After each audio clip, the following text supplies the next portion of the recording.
All right, ladies and gentlemen, so here we are at Meg's mom's house. Today is Wednesday. We got our little goaties right here. We got Thumper. Okay, I need to be careful about this. So Chia's in here, obviously. And this right here is their big guardian dog, their Australian Shepherd. His name is Shep.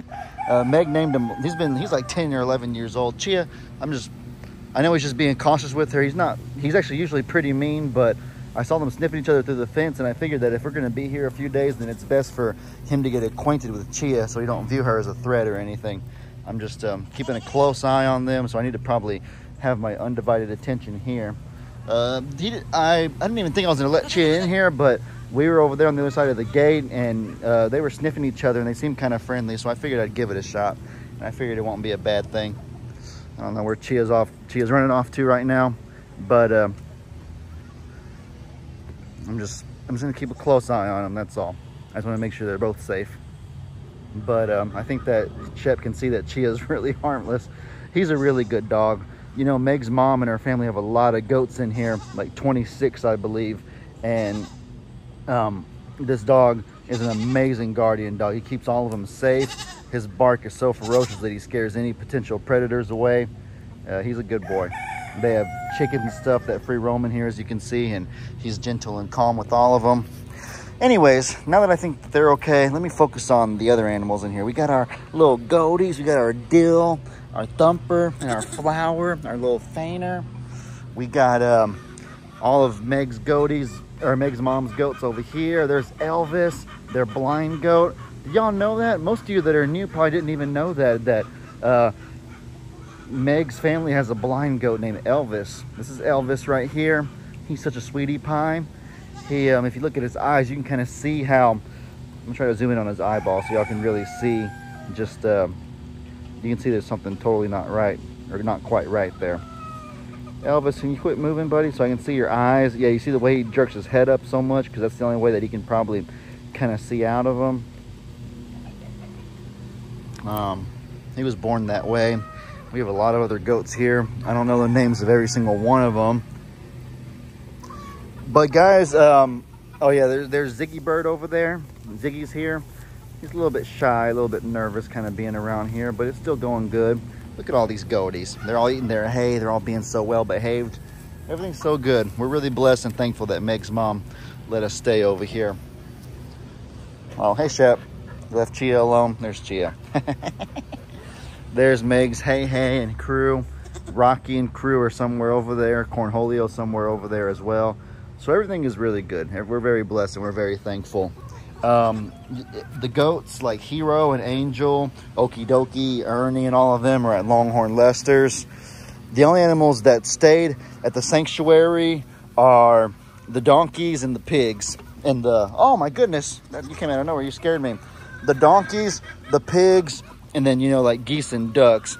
Geese and ducks aren't a problem in floodwater because they're water animals, obviously, and they can fly. The donkeys are such long-legged that they should be fine as well. There's also a 10-foot berm that we built that we didn't have during... Shep loves when I throw the ball. You want to go get the ball, Shep? You want to go get the ball, Shep? Oh, yeah, look how fast he goes to get the ball. Yeah, there's a 10-foot berm that we built that wasn't on our property during Hurricane Harvey. So if the water's ever, God forbid, got extremely high, then the donkeys could get on top of that and be totally okay. Same with the pigs. The pigs were just too hard to transport. You think about how many hundreds of pounds they weigh, and with the short notice we had and with my back in pain, there was just no feasible way to move the pigs. And so I almost feel like they can't even float on the water. I'm not certain about that.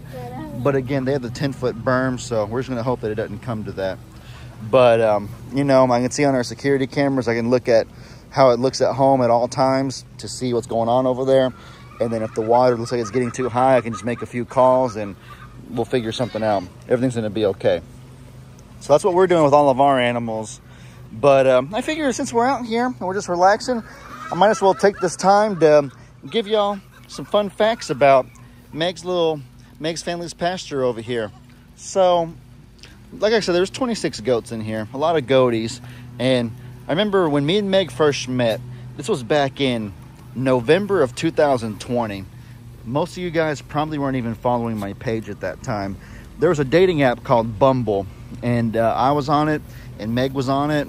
And Bumble's a really cool app, actually. For any of you that are single and looking to find a wholesome, loyal companion, I would actually recommend Bumble. You know, you have Tinder and other dating apps that are kind of more, you know, people on there are kind of looking for something casual a lot of the time. They kind of just want to, you know, maybe have a friend or have like a sexual partner or something like that, but they ain't looking to find someone that they're going to marry and spend the rest of their life with and be loyal to. Some people are, don't get me wrong. I know people that have gotten married and have great marriages that met on Tinder, but I know that back when I was single, I was on that app, and there was a lot of people that were just looking for, you know, a one-night stand or something easy. And so I got on Bumble because I was looking for, you know, something more wholesome, something more serious. And the demographic on Bumble, the other dating app, kind of fits that a lot. So I definitely recommend it. And I remember the other really cool thing about Bumble is that they actually kind of use a little bit of a reverse psychology. They make the females, whenever you match, they make the females send the first message. They don't even allow the males to do it. And I guess the psychology behind it is that typically in society, a male will be the first one to reach out or kind of try to hit on the girl or make a move or whatever. And so the girls can kind of be a little bit shy and stand back. Not all the time, obviously, but generally, most of the time. And so what they do is, like, they're going to make the girls, the more naturally timid ones, make the first move, so that if a girl really is brave enough to send the first message, then she must really care, or she must really be into the guy she matched with. And matching is as simple as you have this long list of people, and it has a bio where you can put your own information about yourself. Like, my name is Kevin. I go to University of Texas. I'm 28. I like fishing. My ideal Sunday night date is to sit inside with hot chocolate and watch a movie. You can put your interests or whatever. And so Kevin might have on a screen pop up a girl named Amanda, who's 29, who is a chef at Olive Garden. She likes watching football or whatever. And so Kevin can see Amanda, and then he'll be like, okay, I'm gonna either swipe right to indicate that I like her. I'm going to swipe left to indicate that I'm not quite interested. Nothing personal, just not interested. And so after Kevin swipes right or left, he just he'll have another girl pop on a screen. My name is Brindley. I'm 32. I am a CEO at I don't know, the T-Mobile store in Kingwood. I don't know.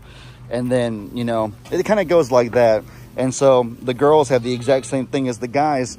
And so if two people swipe right on each other, then they become what's called a match. And then when you're a match, it makes the girl message the guy first. I know I'm explaining this probably overly in depth. A lot of you probably know how these dating apps already work. But I just wanted to explain that in case some of you don't quite understand, because it is kind of interesting.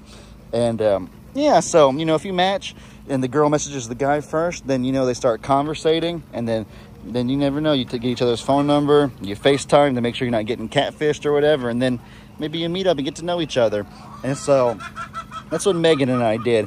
We matched on Bumble, and on my profile I had a lot of the farm animals, because this was back in 2020, so I was the flip-flop farmer at the time.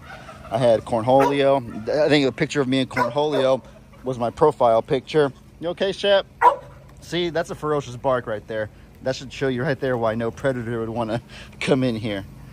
But yeah, so I had pictures of Cornholio and whatnot, and I think Meg had pictures of her with some goats and whatnot. And so I don't remember exactly what made me match with her, but I probably saw that she was, you know, she was the same age as me. She had farm animals and whatnot, and I like farm animals, so I figured, yeah, I'll just swipe right. And so Meg messaged me, and she's like, I want to know. I think the first message she ever sent me was something like, okay, I got to know the story behind that turkey. Like, she tried to start a conversation, and I responded to her like, oh, this is one of my turkeys. It's my best friend, Cornholio. And I was probably like, what's the story with you and the goats? And she's like, oh, my mom and I have 20-something goats and whatnot. We live on a farm too. And then we probably just started conversating, and then the rest is history. She's my fiance, the love of my life, my world. A bunch of different names I can give her. And all that started from Bumble. All that started from the dating app Bumble, you guys. And so maybe if you're single, that could be you. Who knows? And if you're looking to find someone, regardless of your gender. Anyways, I wasn't trying to talk about Bumble the entire time. What I was trying to talk about was kind of the history of this pasture. So early in 2020, when me and Meg matched and started hanging out, she invited me over here. And that's when I saw how many goats they had. And hi. Oh, Chia. Oh, Shep likes her. Yes. Chia wants you. Chia wants me. Yes. Chia, what's wrong, baby? Hey, Chia, who doing doggy, Chia? Oh, did you know you could do this? No. That's what their mamas do when they're babies. It's how you make. It's how you make them have a maternal. It's how you make them correlate you as their mama. If you need to put the babies on the back porch tonight. Hi, Lovey. Are you live? No, I'm just making a video. Elvis is gonna have to keep it up. So, anyways, back to what I was talking about. I was, yeah. So, well, the first time I don't remember what I was trying to say. I'm a little bit distracted because I'm trying to listen to what they're saying. Y'all be safe. Bye, guys. Okay. Yeah. Sounds good. Appreciate it. Meg and her family are they're going out of town to watch Meg's sister for her state track meet. Meg's not going. To watch Meg's sister for the state track meet. I was gonna say Meg doesn't get to go. I was just talking about Bumble and whatnot and how we met and everything because I was trying to give a preface to kind of the history of what I know of this pasture, and it kind of starts with back when we met in 2020. I was trying to put into perspective how long ago it was, so that most people watching probably weren't even here present during those days, because I did make videos during that time, but a lot of you probably weren't watching or weren't following Flip Flop Farmer at that time. Anyways, yeah, so in 2020, that's when, late 2020, November, December is when Meg and I met, and in December she let me come over and see the animals for the first time. I got some funny videos with the goaties, and it was so cool. And we were getting along really well, and so I knew that this was going to be end game or long term. And at some point in 2021, a few months later, we had some goats born at the sanctuary. We had Fred and George, and Meg and her family wanted 2 more goats. We had a lot of goats born that spring, and so we let Fred and George come over here to live at Meg's mom's house. And so, Film an update. huh? I'm gonna walk. Can you show me which ones are Fred and George? I don't even know what they look like. Right there. Oh my goodness, here they are. This is Fred and George, guys. Some of you may remember this back in 2021, but if you don't, then man, they have changed so much. This is Fred and George. They were born at the sanctuary, and they came to live here when they were just a few, huh? Second? Yes. No, May 1st. I don't know. I think it's May 1st. Either way. But yeah, this is Fred and George, you guys. Some of you that may have been following since back in 2021, don't they look so different? Look how big their horns are. They were just little itty bitty babies way back last time I saw them. I haven't been here in so long. Oh my goodness, this is incredible. Unbelievable. And yeah, so they were born in Plum Grove. And then of course, we got our Thumper, our Dill, and our Flower somewhere. I don't know where Flower's at. I think she's huddled up over there somewhere. Maybe. No, Flower's over there. But yeah, other than that, the rest of the goats were born here, and we're part of Meg's family, where they have their own little rescue stories or whatever. But yeah, guys, essentially that's kind of the story, the history of what's going on over here. And me and Meg are staying here because it's we know that we're not prone to flooding. With Meg's family going out of town anyways, it actually helps to have somebody here watching the house for them. So everything's well in order. We're very blessed, and we're so grateful and appreciative of our family, of Meg's family helping us out, of, you know, my dad and Jamie, Jake, Pawpaw, everybody who's even offered to help. Everybody's offered a helping hand. You guys online that have offered your help, your love and support. We just couldn't be more appreciative. But with all that said, guys, I hope y'all enjoyed. I'm going to show y'all Cornholio before I wrap this video up. Y'all are going to want to see him, actually. Probably. I'm going to avoid Rocky. I'm very scared of Rocky. Chuck. I'm very scared of Rocky. Hey. Hey, buddy. Oh, y'all heard him? Gario! Oh, yeah. Cornholio's at the door trying to go in the house. Gario! Oh, Cornholio. He's the same little goofball that he always is. But alrighty, guys, with all that said, I hope y'all enjoyed. Y'all be sure to let me know in the comments what kind of stuff you guys want to see. I hope you all have an incredibly blessed day. And as I always say, Your boy Ellie out.